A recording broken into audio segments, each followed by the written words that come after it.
I'm a 21-year-old female. I drive from Miami to Daytona Beach almost every other week.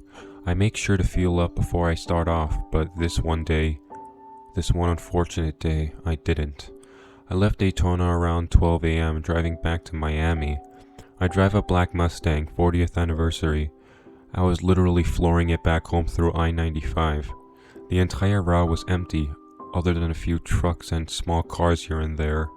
I was jamming to some good music, not paying too much attention to what was going on with my fuel tank. Around 2:30 to 2:45 a.m., the low fuel warning came up. I saw it and started looking for the nearest exit, which happened to be in Boynton Beach. I had never been there and still have no idea about how the area was. I took the exit and saw that there's a Circle K right off the exit. I was a little relieved because I at least now know that I wouldn't run out of fuel in the middle of nowhere. Now, with barely any fuel left in my car, I pull up to this gas station. It's totally empty.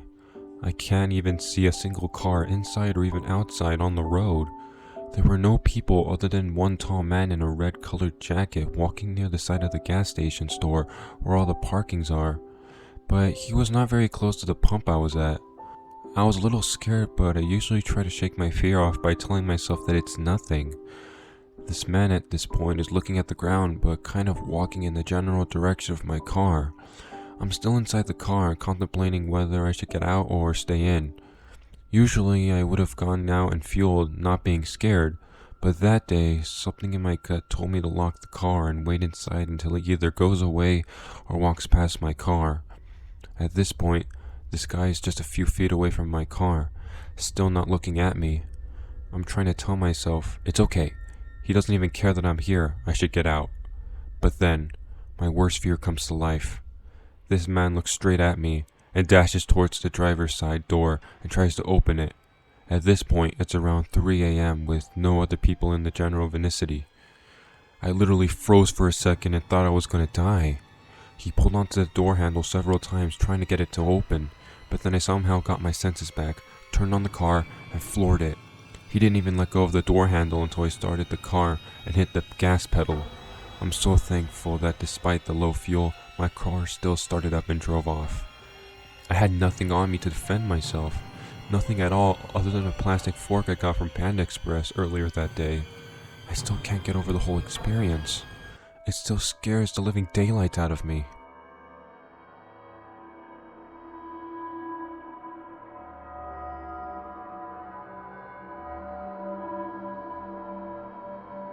This morning, my 2.5-year-old daughter and I are in Goodwill. The shelves are low and see-through, so she was in the toy alley, and I was at the end of the aisle next to her. But I notice a man in the same aisle as me, so I obviously go and stand with my daughter. The dude followed me into the toy alley. I looked at him, and he picked up some weird teddy bear and pretended to look at it. So I have my radar up and don't want to be a Karen, so I take my daughter's hand and we stay together at this point, going up each aisle. This guy was about 3 steps away from me, or in the aisle next to me the entire time we were in the store. Whenever I look over my shoulder or something, he would pick up more random crap. I became more uncomfortable, so I picked up my daughter and went out the parking lot. As I'm putting her in the car seat, I look up, and don't you know who followed me out there? I quickly jumped into the van and drive off. He got in his car and followed me for a good 12 miles.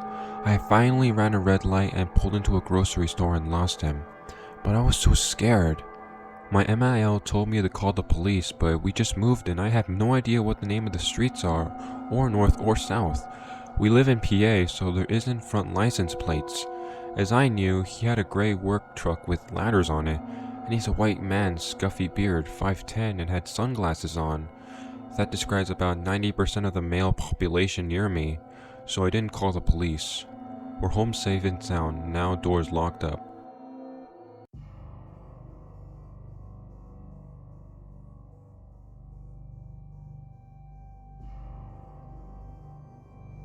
My friend just bought a new house, so he decided to have a housewarming.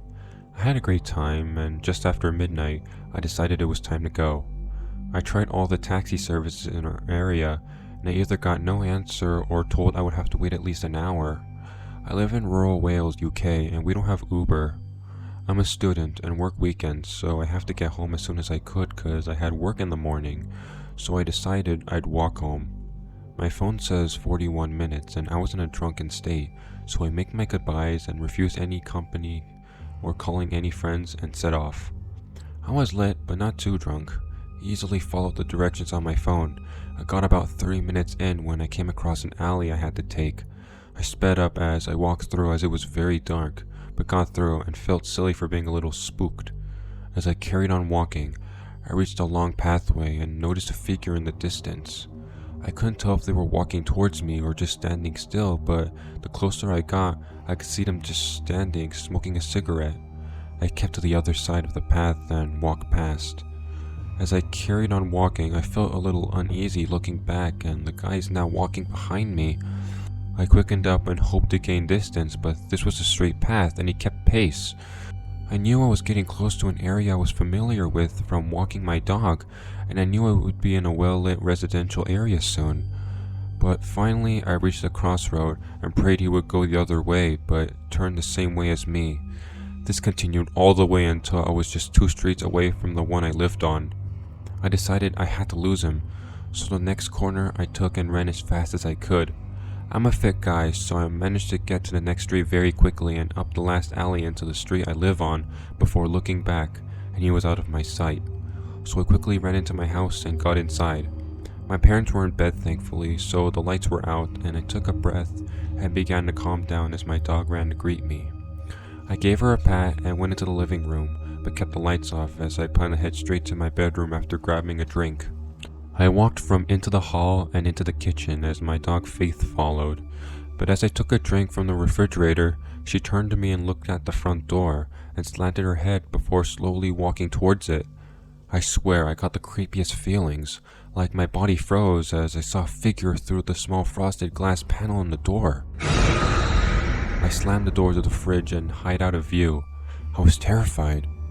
Faith began barking and jumping at the door. I stayed hidden out of view as she shuffled around pawing at the door. Suddenly, my dog charged into the kitchen, still barking. She ran past me to the kitchen door and leapt up. I ran into the hall and saw my dad at the top of the stairs. He asked me what Faith was barking at, and I blurted out a guy followed me home. He charged downstairs, and Faith was going crazy at this point into the kitchen. My dad marched into the darkness as I followed, but again, Faith ran past us back into the front door. My dad went into the front garden as I held Faith back as he saw the front gate rattle. We went to it and looked up and down the street, but saw nothing. He decided to stay up and I went to bed. The next morning in the back garden, we found a rusty knife. It's dirty and has black tape all around the handle. There were also 2 stab marks on the back door. My dad refuses to report it to the police, which I think is insane. Someone clearly tried to break in, but he insisted they won't come back. The whole situation was played on my mind all week. It really creeped me out, and I can safely say I'll call someone for a lift home next time.